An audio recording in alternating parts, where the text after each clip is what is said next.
Douglas Cooling and Heating, serving the Birmingham area for 38 years. 988-3706. That's Douglas. This is your Weather Xtreme video for Sunday, January the 8th. I'm meteorologist Brian Peters, and we have a bit of a challenging forecast out there, not to mention some model differences to go along with that challenge. The Skycam imagery this morning from a Alpha Skycam network, and there's Cheehaw. We're looking out over the clouds from Cheehaw, and then there's a shot down at Demopolis where we're looking out under the clouds. As you can see, a very nice cloud deck there. No showers in the immediate vicinity of Demopolis, but it doesn't mean they won't get rain sometime today. We're dealing with a stationary front across North Alabama, generally in the Tennessee River Valley, but it is, as most stationary fronts are, it's not completely stationary. It's meandering a little bit, and there's one of the challenges. The rain will generally be along and probably just south of the front, so the question is exactly where the front's going to be. And it looks like right now sort of on the vicinity of maybe Hoover up into the Tennessee River Valley is going to be the greatest band for rain chances for today.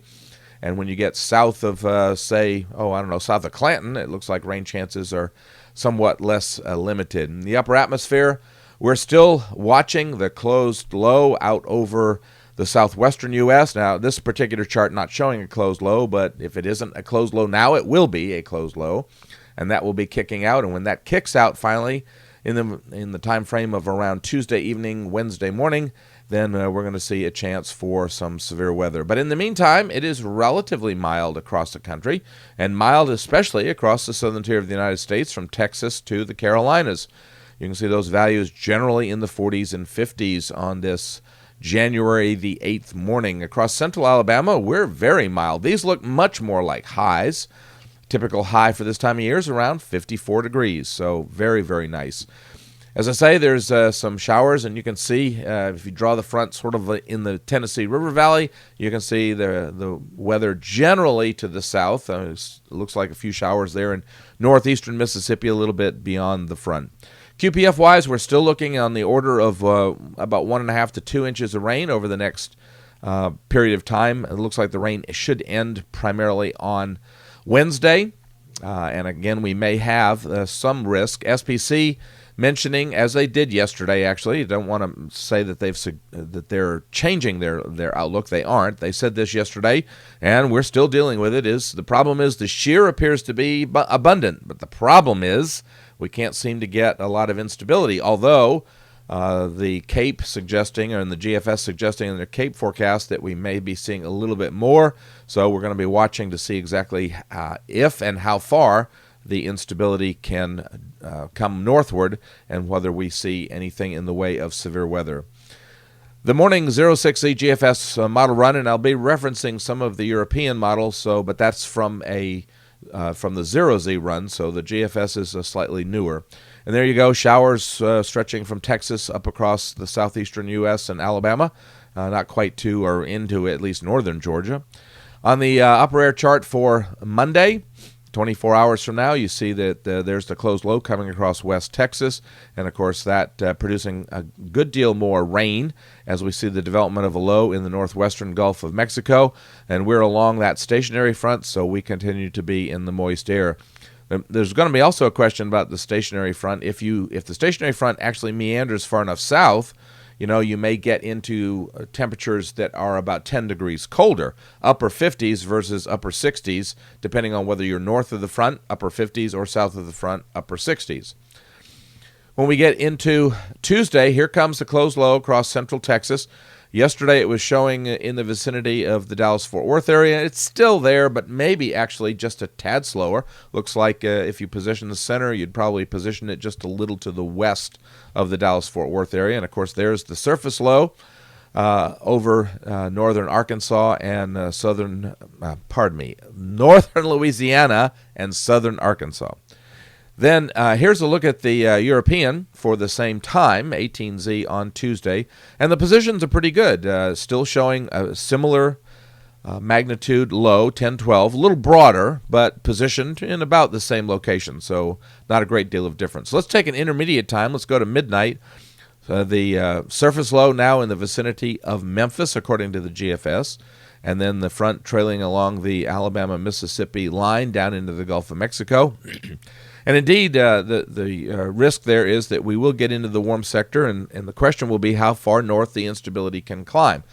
If you look at this, just based solely on this, you'd say that at least the threat is much closer to the Gulf Coast than it is up our way. So we're going to have to watch, and that will be determined by mesoscale features. Now, the European is a little bit different. It's not quite as far north, which means there would be less threat for severe weather if the European is right, with the surface low positioned a little bit west, or centered a little bit west of Jackson.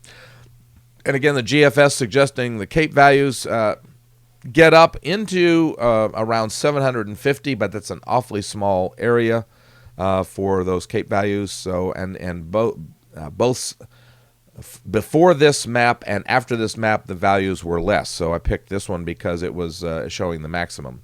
But anyway, we're still watching that risk. So, it hasn't changed that much since yesterday.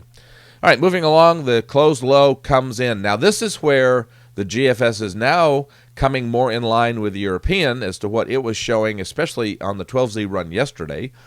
And there's the closed low coming by. So that means our precipitation, the bulk of the precipitation should be over, but we may be getting some wraparound moisture, and therefore, some light precipitation continues.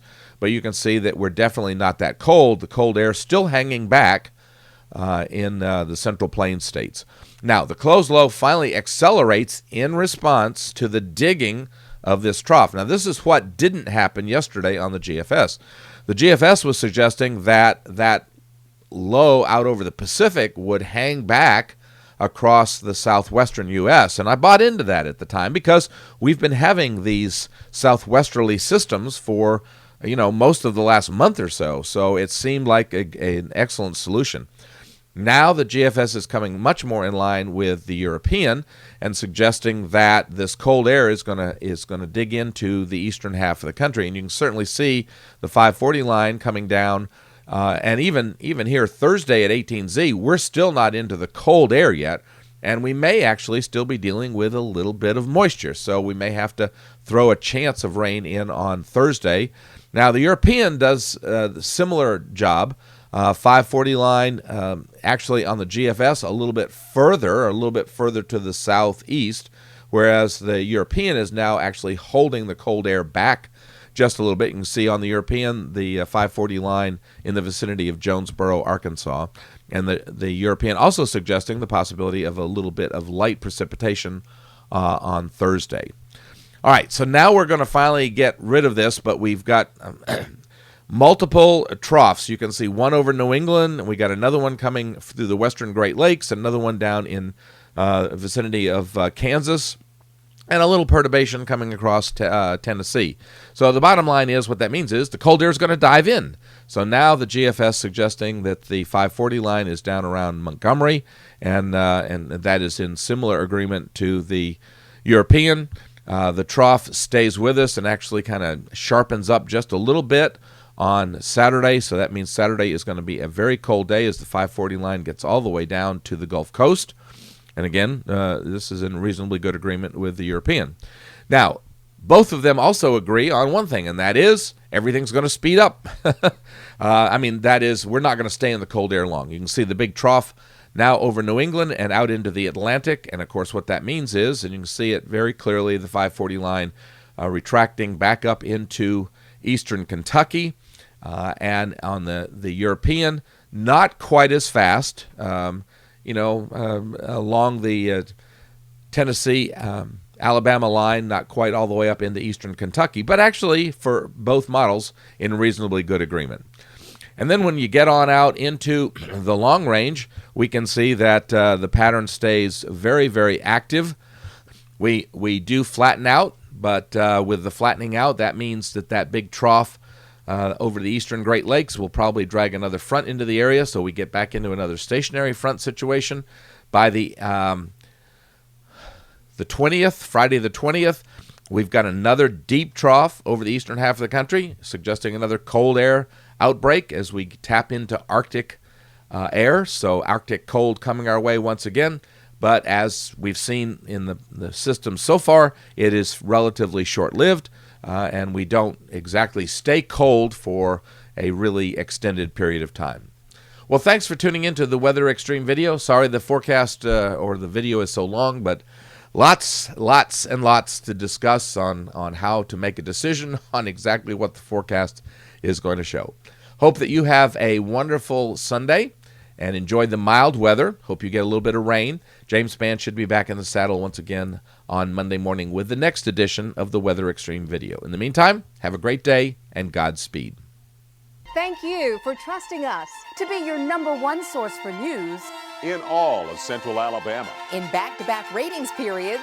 More people watched ABC 3340 than any other station in Birmingham.